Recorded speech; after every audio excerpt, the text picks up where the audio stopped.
Ich möchte Frau Juliana Oliveira Nascimento aus Brasilien ankündigen. Frau Nascimento ist Rechtsanwältin, hat als Co-Gründerin das Compliance Women Committee mitgegründet, ist Managerin bei KPMG, hat vielfältige einschlägige juristische Abschlüsse im internationalen Kontext. Einer davon ist der LLM in International Business Law, den hat sie bei uns an der SAIBI vor einigen Jahren absolviert. Wir sind ganz stolz, Frau Nascimento heute anzumoderieren. Sie hat mehr als 17 Jahre einschlägige Berufserfahrung im Corporate-Sektor und wird heute den Vortrag halten, digital hinzugeschaltet, Gender Inequalities in Leadership Positions, Economic, Social and Governmental Aspects.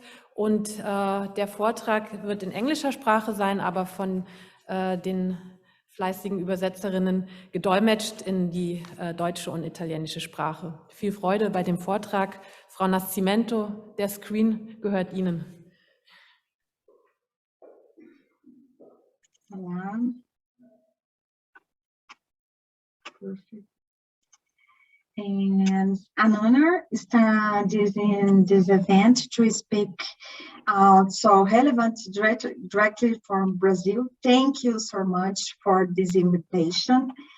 I share my screen here. Just a little moment.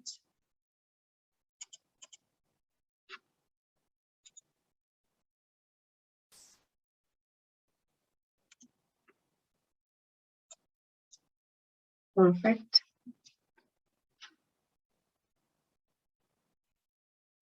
And today I will talk about gender inequalities and leadership positions, economic, social, and government aspects, because this theme is very important in Brazil and in other countries too.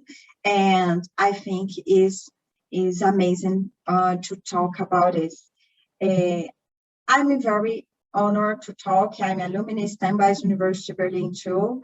I like so much to talk about this because it's an honor to alumni the Stanbeis too. I'm a manager in KPMG now and co-founder and in Compliance Women Committee. Thank you so much for invitation. Stanbeis University Berlin, Stephanie, CEO, the Stanbeis.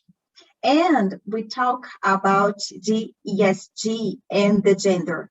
What this is important and about this in women leadership now, because this theme is very important, because is the moment, it's very important, the women in positions in leadership, and ESG have a relationship about this. ESG, how did it start? It was introduced in 2004 in Global Compact publications in partnership with the World Bank calls Who Cares Who Wins. But what is this theme now? What is important? This is a provocation by United Nations Secretary General Kofi Annan for 50 CEOs of large financial institutions, how to integrate the social, environmental, and governance factors in capital market. Other point important in this theme, United Nations, is relation about ESG with sustainable development goals. The Sustainable Development Goals are the 17 SDG and 169 goals I enunciate today demonstrate the scale for ambition of this new universal agenda. The legacy, of course, the Millennium Development Goals, and finished Millennium Development Goals in 2015. And to start with this new agenda for the future to interrupt the agenda in 2030. They are integrate, are indivisible, and balance the three dimensions of sustainable development: economic, social, and environmental. The objectives and goals stimulate actions the next 15 years in areas of the crucial importance to humanity and in the planet. But what is important here? Here, one point is very important about our discussion today is gender equality. And this point about gender equality, we have the goal 5, the activity gender equality and empower all women and girls. The many points is very essential here. One of this point is the gender equality is not only a fundamental right, but a necessary foundation for a peaceful, prosperous, and sustainable world. Look, today we have the case of Afghanistan. It's very difficult around the world. You look this with the women in Afghanistan, for example. There has been progress over the last decades. More girls are going to school. Fewer girls are forced into early marriage. More women are serving in parliament and positions leadership. Laws are being reformed to advance the gender equality. This is very important. But the point here, the more women are serving in parliament and positions leadership. It's very important to progress about this. When you look the global gender report, global gender gap report, the World Economic Forum, the 2021, look at this. Your gender gaps can potentially be closed in only, in this case, 52.1 years in Western Europe, 61.5 years in North America, 68.9 years in Latin America and Caribbean. Latin America is my reality in Brazil. Other regions take over 100 years to close the gender gap. Look at this, 121.7 years in Sub-Saharan Africa and 134.7 years in Eastern Europe and Central Asia. 165.1 years in East Asia and the Pacific, 142.4 years in the Middle East and North Africa, and 195.4 years in South Asia. According to the study, the World Economic Forum. Look at this. We needed to close the gender gap in many places in more than 100 years. And because this is very important to do actions for women, you need to do change, and we need to do more equality, the gender equality. I think the United States have 7 principles. The women's empowerment, equality means business. What is important for these principles? Establish high-level corporate leadership for gender equality. Treat for women and men fairly at work, respect and support human rights and no discrimination. Ensure to health and safety, well-being of the women and men workers. Promote education, training, and professional development for women.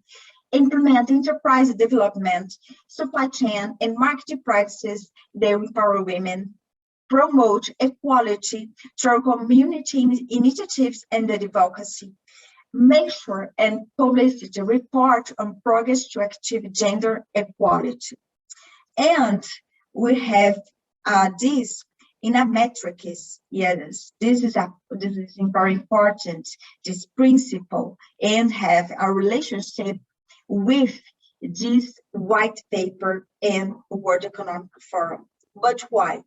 The World Economic Forum, in partnership with Bank of America, KPMG, the Deloitte, UI, and PwC, prepare a white paper, The Measure Stakeholder Capitalism, towards common metrics and consistent reporting of sustainable value creation.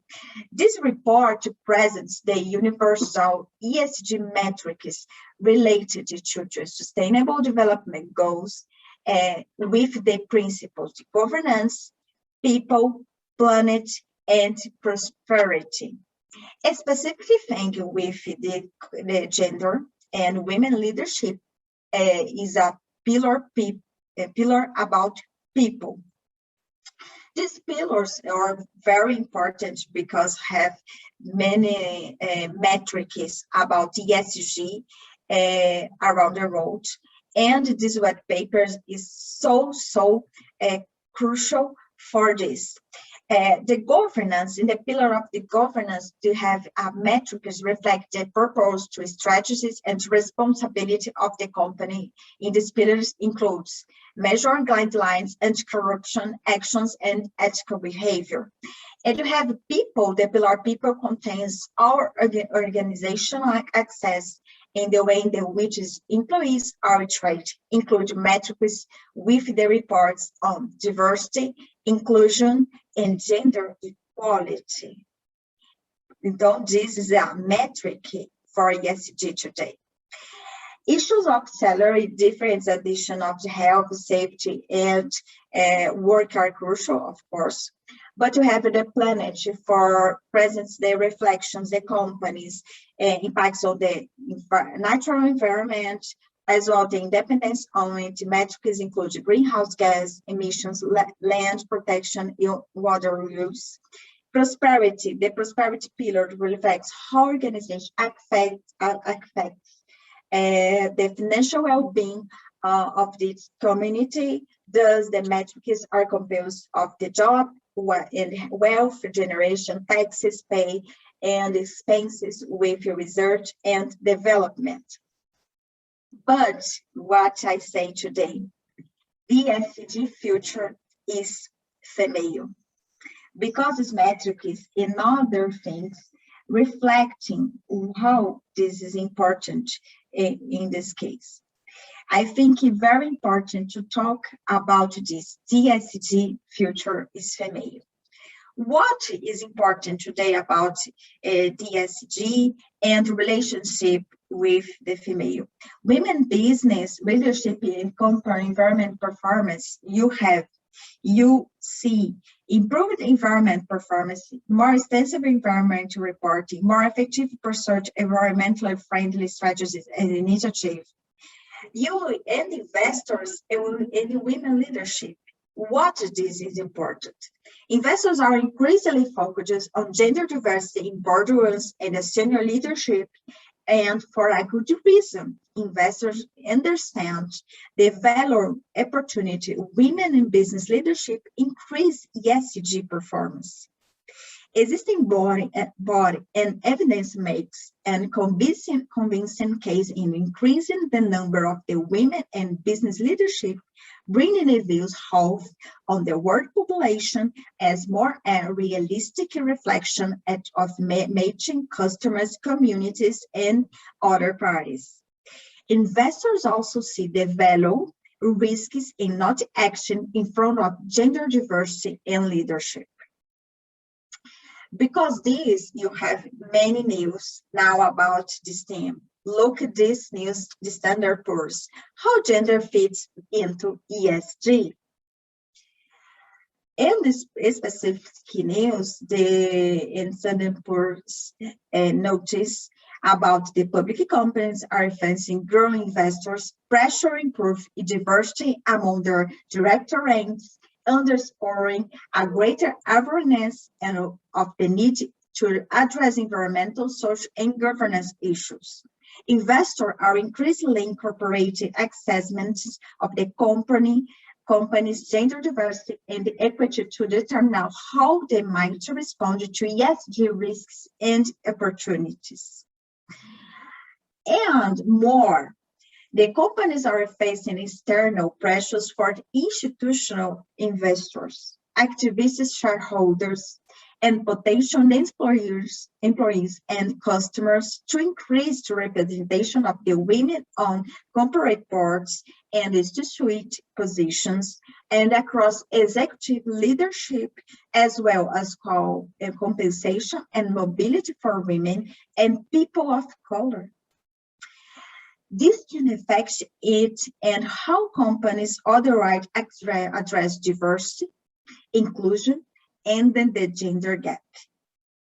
This point is very important, can affect this and how companies otherwise address diversity, inclusion, and the gender gap nowadays. Other point is very, very important is evidence that demonstrates that cross-gender boards provide more transparent reporting, fewer interview control weaknesses, and higher quality of earners. And furthermore, there are more positive correlation between the presence of women on boards and the company's value profile, profitability, and ethical and social compliance and community involvement. And more you have, because in this case you have for example, Goldman Sachs will take companies public of the female corporate boards. Goldman Sachs CEO says won't take a company public without diversity on this board. Banking gigant Goldman Sachs, let's in more women. And you have evidential conclusions about the company with social performance. In many points, when you have women in leadership positions, improve corporate social responsibility practices, you have a strong commitment to corporate social responsibility over social performance, better community engagement, stronger worker relations, improving human rights, ethical conduct and reputation.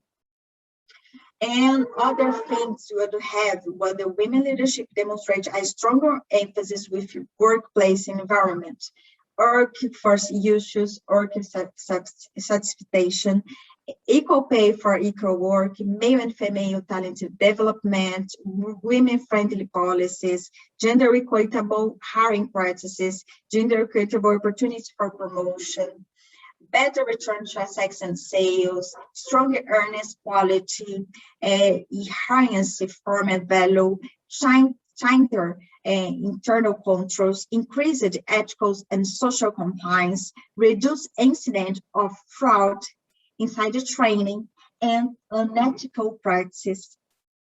A stronger for more companies, a strategic direction, more activity for board of meetings, reduce levels of conflict, greater emphasis on board development, increase willingness to replace underperforming CEOs, reduce risk of financial restatement, more conservative approach to earnings statements, increase transparency and disclosure. Many things is very important to women leadership, the gender diversity, with positive things for a company. Look at this scene, a CEO pregnant in a magazine. Oh my gosh. Oh, the news? No, it's very necessary to look at this for and this thing is normal. It's necessary to do, you see, this thing which a normal thing. Many examples, for example, in Germany with Angela Merkel, Germany pledges to extend support for women's professional skills and development and countries and required corporate boards at home to apply 30% quota for women. Maybe for to change now reality, maybe it's necessary to put a quota. I think the Angela Merkel is an amazing example about the women in leadership, and have many programs in Germany about this. And the women leaders with COVID. What do countries with the best coronavirus responses have in common? Women leaders. An example for around the world. Germany, Taiwan, New Zealand, Iceland, Finland, Norway, Denmark. And examples in women in leadership positions. I close with my case. I'm a co-founder, a little 2 minutes, about the Compliance Women Committee in Brazil. I'm a co-founder with Anne Caroline Prudencio, other lawyer here. CWC is a non-profit global network of compliance professionals working together since September 2017 to empower women in the industry, promote the discussion of ethics and share best practices, new regulatory developments, and job opportunities. Since the other group has grown to comprise more than 100 female compliance professionals and governance professionals, ESG professionals, in and outside Brazil, because we have it in Brazil, in other countries now. The community welcomes members of all seniority levels from all industries and the public and private sectors, as we believe in the power of diversity and inclusion. You have many objectives about the increased representation, the professional compliance senior leadership, in institute the position to a global promote the diversity, the inclusion, and many principles relationship United Nations. We have many chapters in Brazil, in other countries too, in Germany too, in Portugal, United Kingdom, North America, Israel. You have ambassadors to a great women, Isabel Franco and Rogéria Jeremek. You have many code of conduct, many committees for to study about many things: diversity, harassment committee, data protection committee, maternity committee, ESG committee. You last year you do a book, authors only women, a technical book in Brazil, amazing, 400 pages with amazing technical about compliance, corporate governance, data protection, in other things. Awards, many awards, our members do around the world. You support the International Chamber of Commerce in Brazil, specifically, and many social media to know this about our group. And I wanted to finish, because my presentation with this face, the Sheryl Sandberg. In the future, there will be no female leadership. There will only be leaders. And thank you so much for this opportunity in this important event, and to talk about this theme. Thank you so much for all.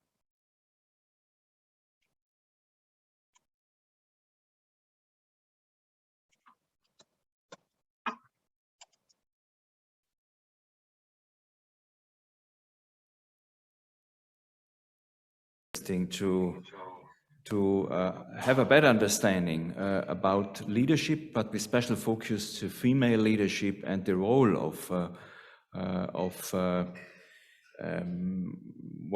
the role of women in big organizations, powerful organizations. And so we are a little bit coming back also to questions related to power.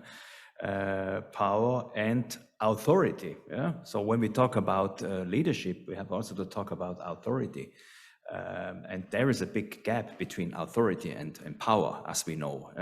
So when we talk about power, let me say authority, then we have to include questions related to ethics, diversity, as you mentioned also in your presentation. So meine Frage an Sie, gibt es Fragen direkt an Juliana? So we would prefer to make direct questions to her now, because otherwise we have the problem that she has to stay online in a not so easy relation between, technical relation between Brazil and Italy. Gibt es Fragen? Ci sono domande direttamente a Juliana Nascimento? Juliana, just one short question. As I mentioned before, it's leadership. We talked about power. So power and the critical issue related to power, on one hand. And this is probably also related to big companies. You are doing a lot and participating in, let me say, networks, especially created by big companies. This is important. What you underlined is definitely important, no doubt. On the other hand, we need authority, leadership in a, let me say, in a more network-based way, shared leadership. It's not only about the Chancellor of Germany. It's not only about the leaders of New Zealand, but it's also about the role of women in companies. So every woman has a role. Do we need this kind of shared leadership? And what does it mean in your perspective? We need to improve more leadership, for example, in our companies. But I think it's necessary more opportunities for these women.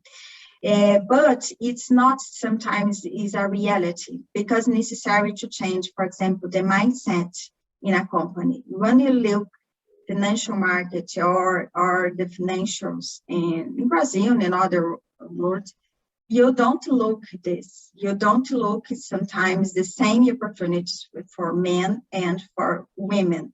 And women have many, sometimes when you have, depends of course the culture of the local, but you have many challenges for women. For example, maternity, you have a challenge for maternity, and sometimes don't have the same opportunity, because this is very important to understand. It's possible to reconcile the maternity, for example, with the executive position. But sometimes is not a reality in Brazil and other countries. I look at this. Yeah, I think it's necessary to change this opportunity. It's necessary to open more opportunity to the executives, and position of the boards, for example, is not representative. In Brazil, for example, we had you have 11% of the women's in boards of directors, for example. Is very, very difficult here to advance with here, because this I believe in ESG agenda for accelerating this nowadays in Brazil, in other countries, Latin America, Europe, North America. I think is this. Thank you very much, Juliana Oliveira Nascimento. Thank you very much for your contribution. All the best.